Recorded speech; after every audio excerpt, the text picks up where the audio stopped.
The Making of a Nation, a program in special English by the Voice of America.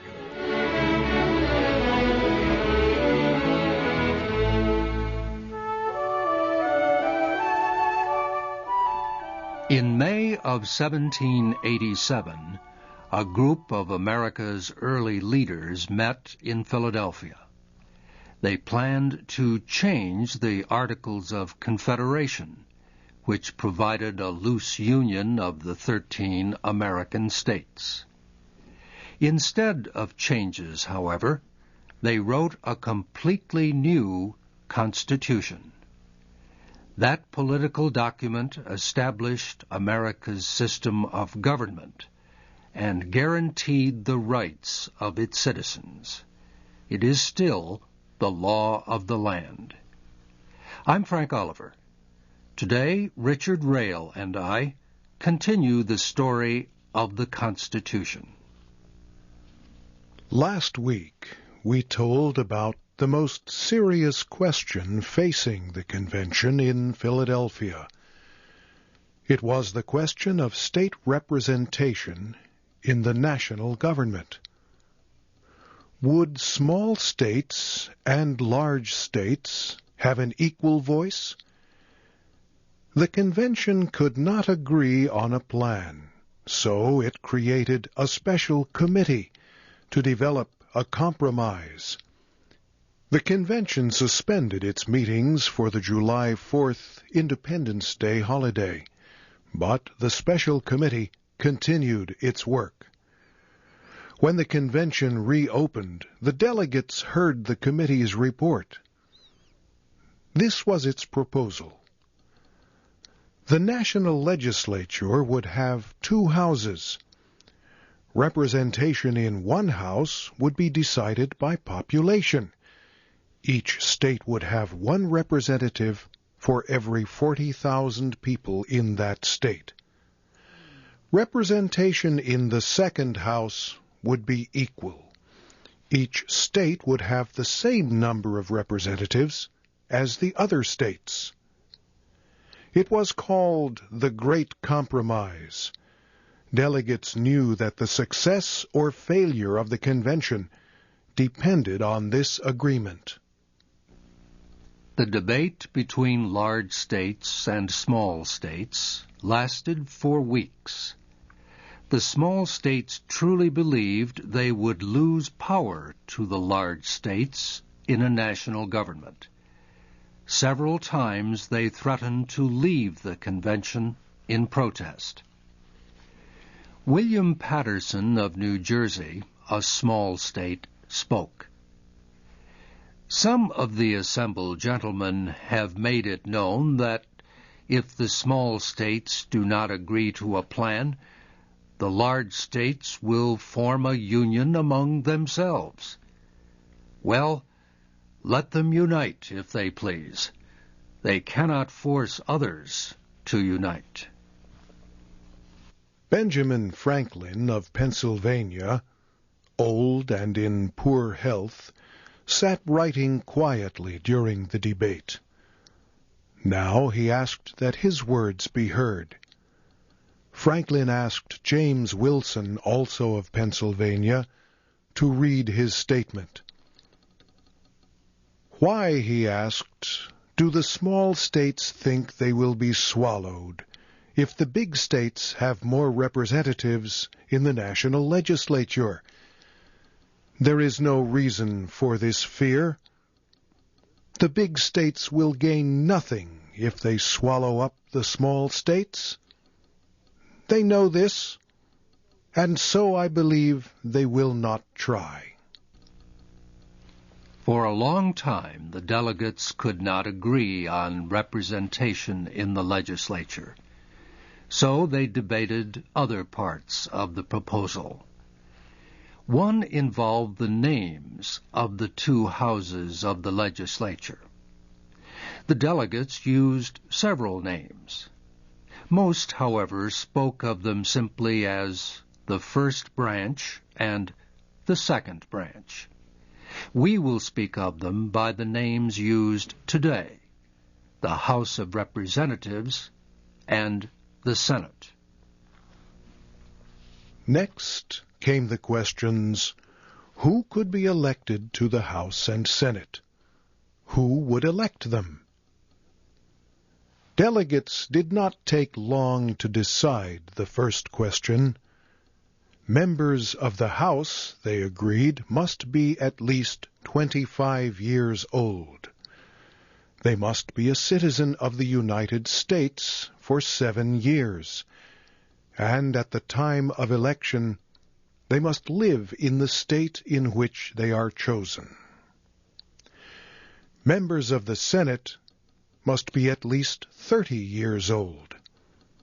They must be a citizen of the United States for 9 years, and at the time of election, they must live in the state in which they are chosen. How long would lawmakers serve? Roger Sherman of Connecticut thought representatives to the House should be elected every year. Elbridge Gerry of Massachusetts agreed. He thought a longer term would lead to a dictatorship. James Madison of Virginia protested. "It will take almost 1 year," he said, "just for lawmakers to travel to and from the seat of government." Madison proposed a 3-year term. But the delegates finally agreed on 2 years. There were many ideas about the term for senators. A few delegates thought they should be elected for life. In the end, the convention agreed on a Senate term of 6 years. Next came a debate about the lawmakers' pay. How much should they get? Or should they be paid at all? Some delegates thought the states should pay their representatives to the national legislature. Others said the national legislature should decide its own pay and take it from the national treasury. That idea, James Madison argued, was shameful. He thought the amount should be set by the Constitution. Again, Madison lost the argument. The Constitution says that lawmakers will be paid for their services, and that the money will come from the national treasury. The question of who should elect the lawmakers raised an interesting issue. It concerned democracy. In 1787, the word democracy meant something very different from what it means today. To many of the men meeting in Philadelphia, it meant mob rule. To give power to the people was an invitation to anarchy. The people, Roger Sherman declared, should have as little to do as possible with the government. Elbridge Gerry said, "The evils we have seen around us flow from too much democracy." From such statements, one can see why the delegates sharply debated any proposal calling for the people to elect the national lawmakers. Sherman, Gerry, and others wanted the state legislatures to choose national lawmakers. George Mason of Virginia argued for popular elections. "The people will be represented," Mason said, "so they should choose their representatives." James Wilson agreed. "I wish to see the power of the government flow immediately from the lawful source of that power, the people." James Madison stated firmly that the people must elect at least one branch of the national legislature. That, he said, was a basic condition for free government. The majority of the convention agreed with Mason, Wilson, and Madison. the delegates agreed that members of the House of Representatives should be elected directly by the people. The convention now considered the method of choosing senators. 4 ideas were proposed. Senators could be elected by the House, by the President, by the state legislatures, or by the people. Arguments for and against were similar to those for choosing representatives for the House. In the end, a majority of the delegates agreed that the state legislatures would choose the senators. And that is what the Constitution says. It remained that way for more than 100 years. In 1913, the states approved the 17th Amendment to the Constitution. This amendment permits the people to vote directly to elect the senators. Finally, the time came for the convention to face the issue of representation in the House and Senate. The large states wanted representation based on population. The small states wanted equal representation. The delegates had voted on the issue several times since the convention began, but both sides stood firm. Yet they knew they could not continue to vote forever, day after day.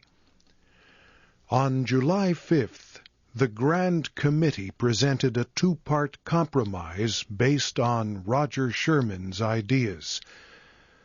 The compromise provided something for large states and something for small states. It called for representation based on population in the House and equal representation in the Senate. The committee said both parts of the compromise must be accepted or both rejected. On July 16th, the convention voted on the issue for the last time. It accepted the Great Compromise.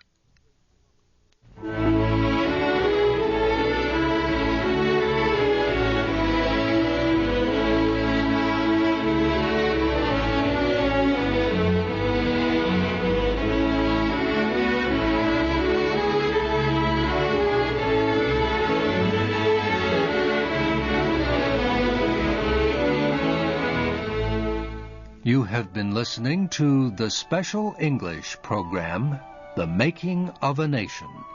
Your narrators were Richard Rail and Frank Oliver. Our program was written by Christine Johnson.